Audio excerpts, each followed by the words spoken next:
back. Our next speaker is Tarindu Ranatunga from Cork Institute of Technology, and is presenting a paper titled A DLT-based Trust Framework for IoT Ecosystems. So welcome, Tarindu, and as per the previous speaker, you have more or less 20 minutes for presentations, so then we leave enough time for questions at the end. Over to you. Okay, thank you very much.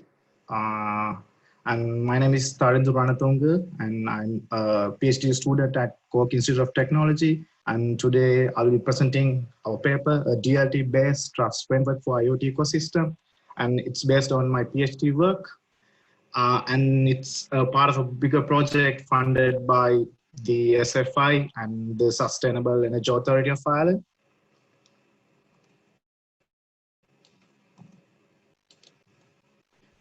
In here, what we mean by IoT ecosystems are the interconnected system that consist of network services.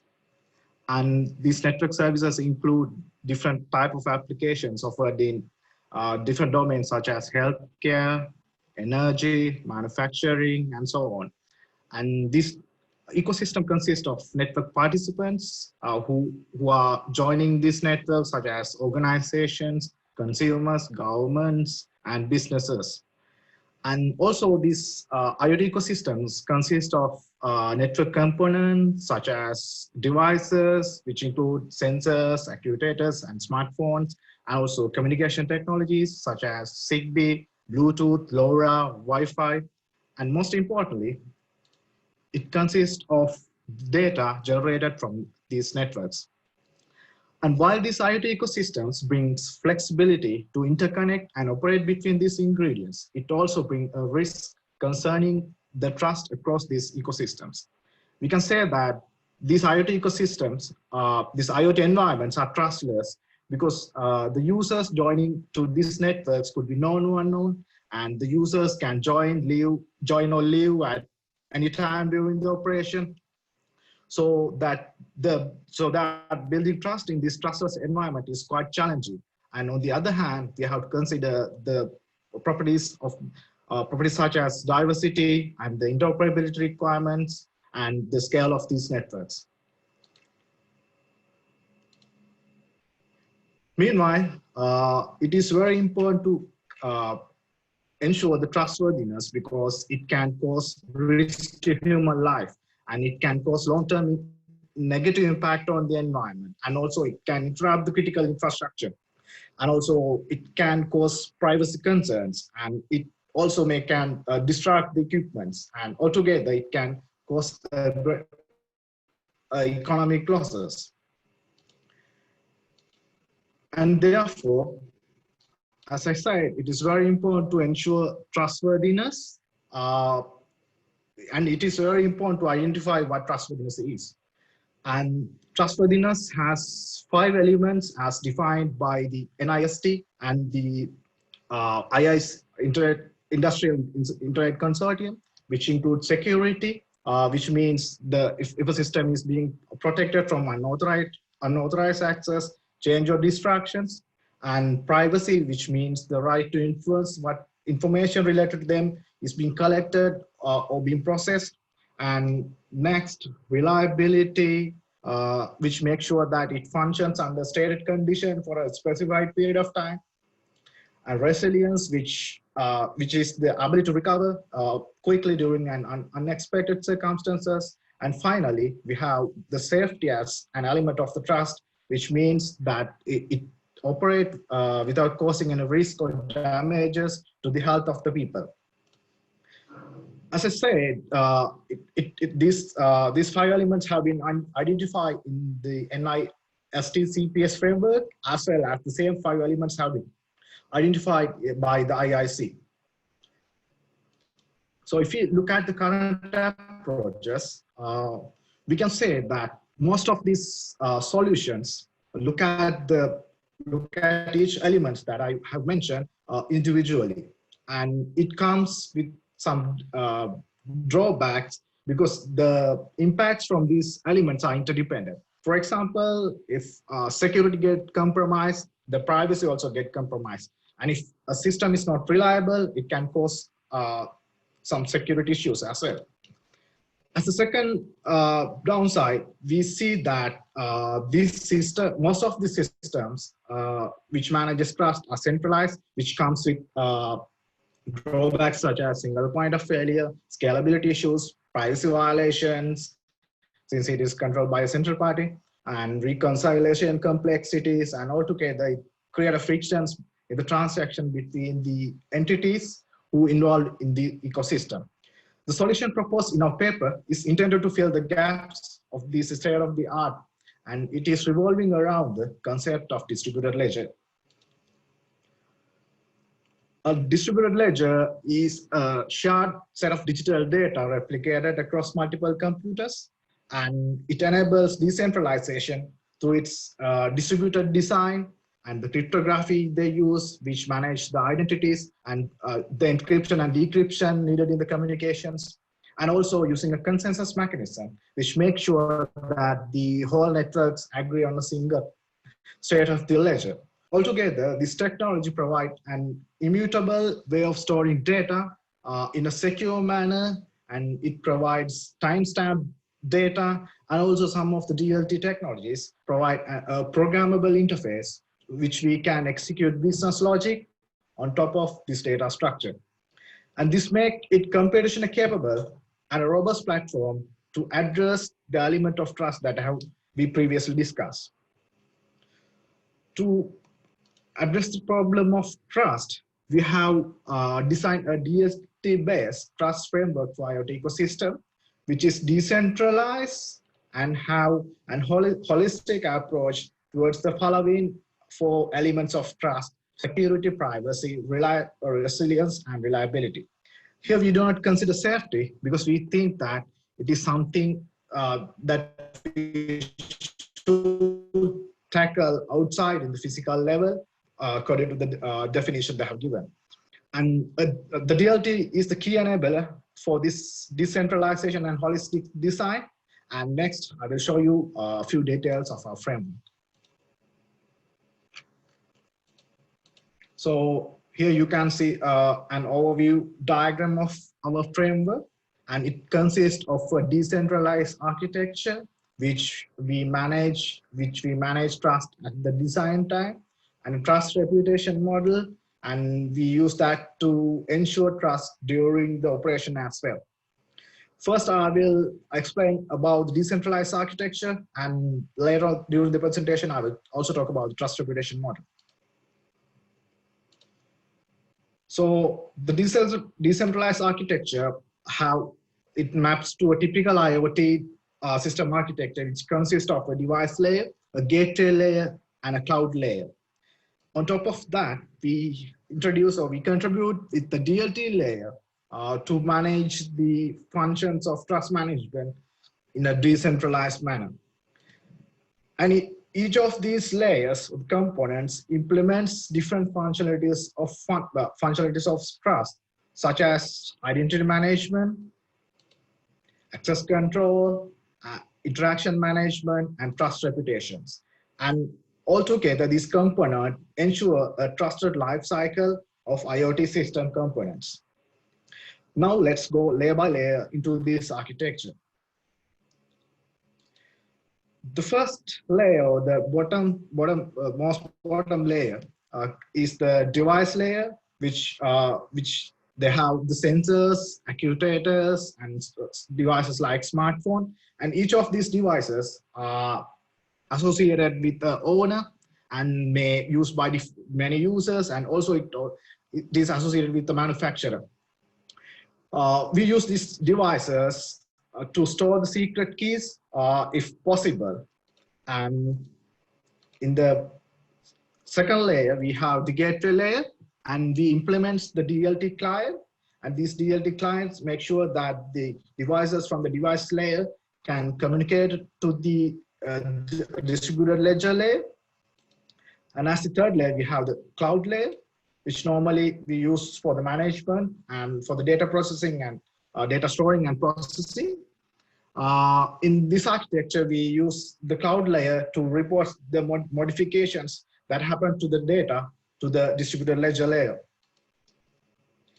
And as the fourth layer, we have, and the most important layer, we have the distributed ledger layer. And this distributed ledger layer is distributed among the stakeholders that taking part in the ecosystem. And it consists of a distributed ledger and as well as smart contracts. And we use distributed ledger to store the identities, interactions, and reputation scores in a decentralized and a tamper-proof manner. Also, we use smart contracts to implement the functionalities of trust management. So we can do it in an autonomous manner.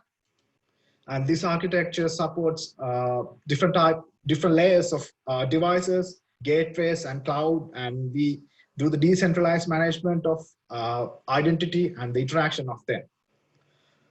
Up to now, I have discussed about our framework and about our decentralized architecture. And next, I will talk about how this decentralized architecture ensure trusted life cycle of the devices in the IoT device layer.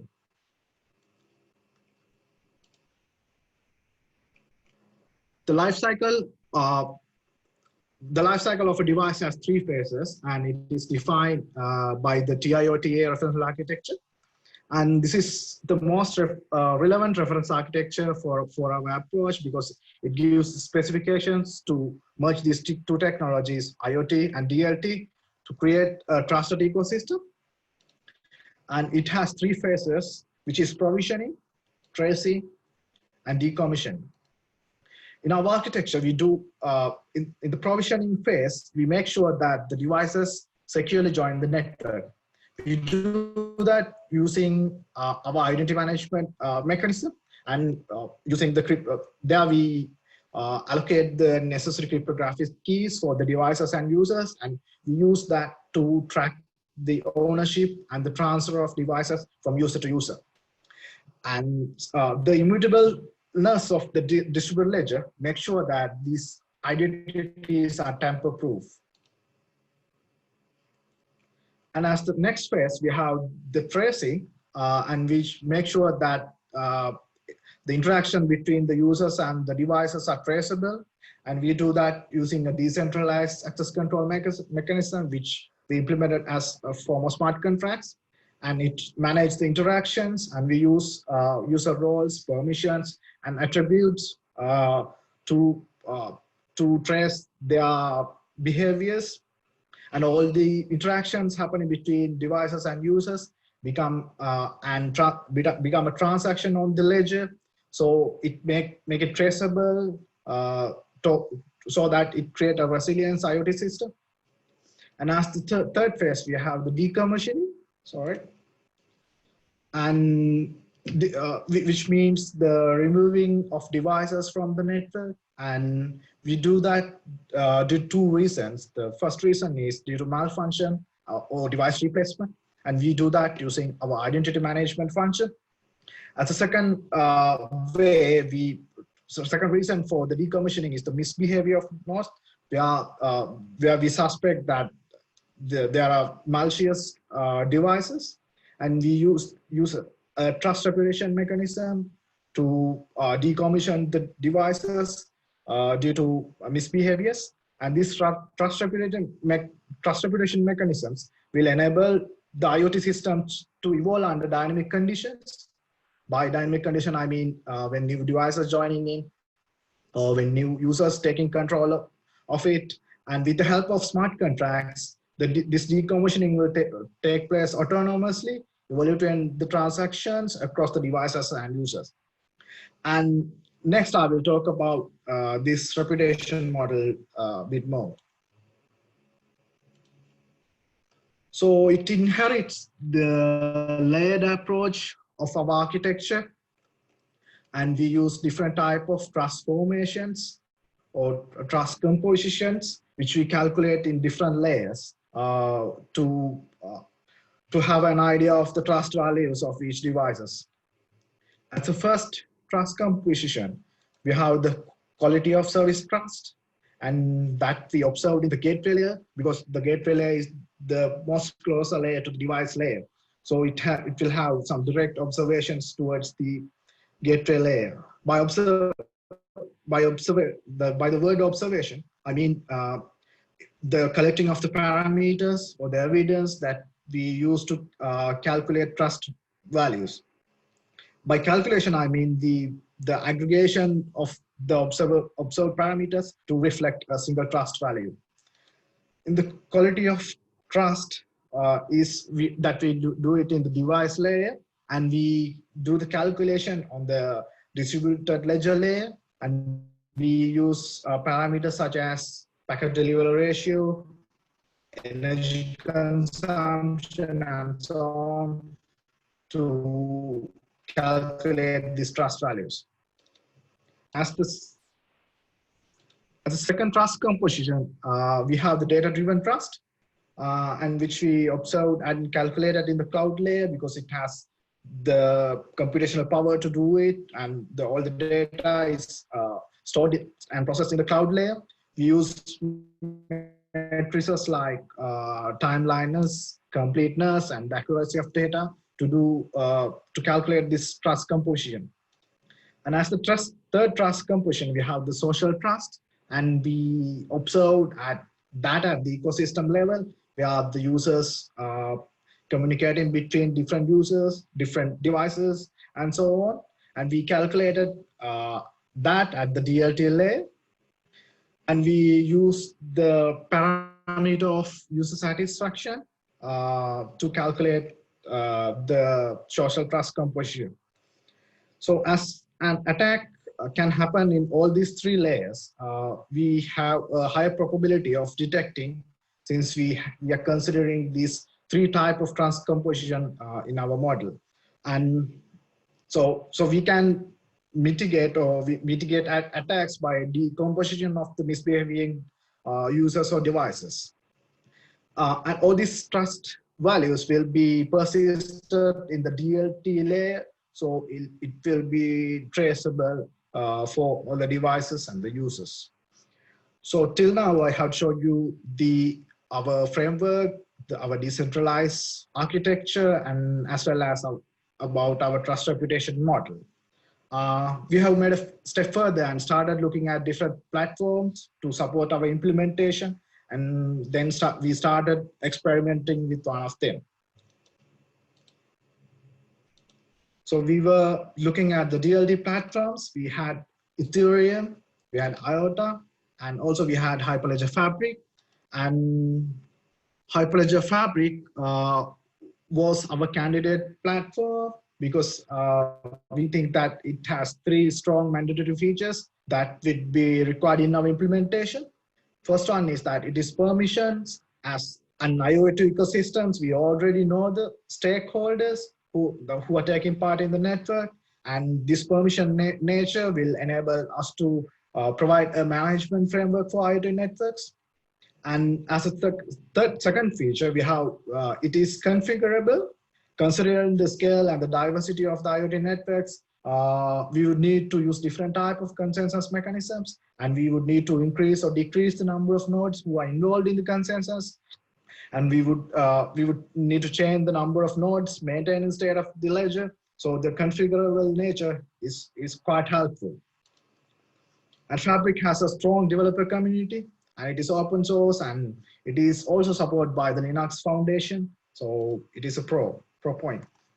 So when designing a DLT coupled IoT networks, it is important to understand the IoT traffic load as well as the required throughput and the latency of that IoT applications, so that we can so that the DLT infrastructure can be provisioned appropriately in terms of the memory and the CPU capacities to support that IoT applications. To do this, we need to understand the transaction handling capabilities of the Fabric on different infrastructures and configurations. So we have set up 2 experiments to quantify the throughput and the latency of Fabric can achieve. So these experiments are mainly focused on the DLT layer. To give you a clear example, if you consider an access control mechanisms, it will be generating 3 transactions per access control process, such as access requesting, token generation, and the post request feedback. And there will be multiple simultaneous transactions generated from the other services such as identity management and the reputation management as well. And suppose if you have 100 users, so they will be generating 300 transactions, and if they wanted to access a resource at the same time. So that it is essential to understand the transaction handling capabilities, which mean the throughput and the latency of the platform, in our case of the Hyperledger Fabric. So we have set up these experiments, and this is the experimental setup we use, which consists of 2 organizations, and each organization was deployed on 2 VMs, and each consists of a peer init and the membership service provider for each of the organizations. In the first experiment, was performed to understand the transaction throughput and the latency based on different configurations of memory and CPU. The transaction throughput and the latency is a trade-off between the memory and the CPU configuration, and both transaction and throughput and the latency must be sufficient to support the IoT application requirement as well. So we were interested in measuring the RAM, required RAM and the required CPU for creating different throughputs and latencies. And as the second experiment, we were interested in the consensus mechanism. And in this case, consensus mechanism is the ordering service in the Fabric platform. And as part of any DLT applications, the transaction settling time must be understood. And this depends on the consensus mechanism used. The consensus mechanism consumes computational resources and affects the transaction settling time. And therefore, we need to understand the consensus protocol, which that fit into the demands of the IoT applications that we are involved. So we use two type of ordering services: Solo, which is recommended for the testing purposes. We added the Solo node to the organization 1, and also we use Raft as the consensus mechanism of the production environment. And we had 2 setup of Raft where we had a single node on the organization 1, and next we had ordering node for each of the organizations for both the organization 1 and organization 2. And if we look at the results from the first experiments, we can say that there's a trade-off between the physical resources and the transaction limit and latency, and it must fit the IoT application requirements. You can see that we were able to achieve the maximum throughput on the configuration 3, which is a bit of CPU intensity.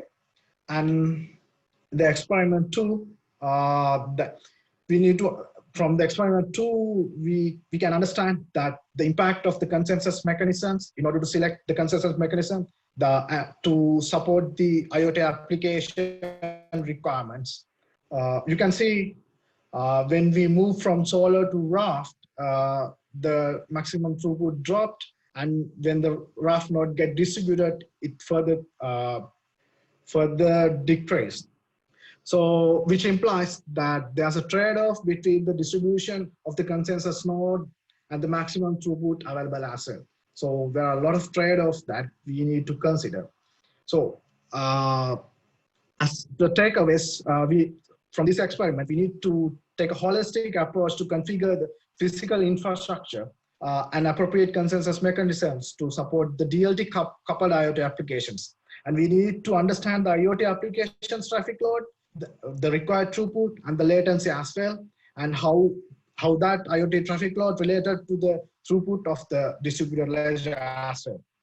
Understanding the impact of the IoT application on the DLT network will allow us to provision this DLT network to adequately support the IoT application that we are having.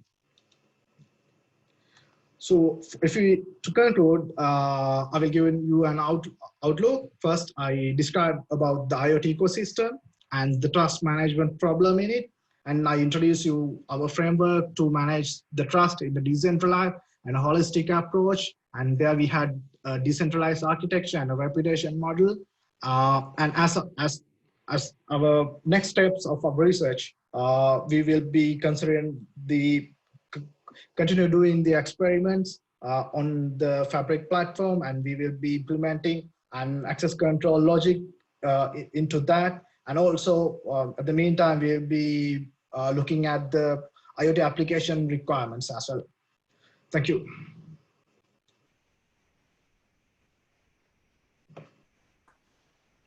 Great, thanks, Tarinder, for the presentation. Just a quick question. You mentioned that you're using Everledger Fabric because it's permissioned. Do you think your framework work could be as effective as it is on the permission on a permissioned ledger would be the same kind of performance, the same kind of reliability on a permissionless ledger? One drawback is that in the throughput of the permissionless environment is very low. So in Ethereum, it is something like, I don't know, it's 10 per seconds. And in the IoT networks, there will be much more transactions generating per second. Mm-hmm. And also if you consider the ecosystem, suppose the energy management community, we clearly know the stakeholders, and we do not have any public users joining in. So therefore the permission environment is much suitable for these type of applications. Yeah. All right, I don't see any other questions coming through. So thanks again for your presentation and for joining us today. We are taking a 30 minutes break now, and then we'll be back at 6:30 for the third paper of this track, which will just come up as just before the end of the conference, with the conference closure plenary session. So thanks again, and see you in 30 minutes. Bye.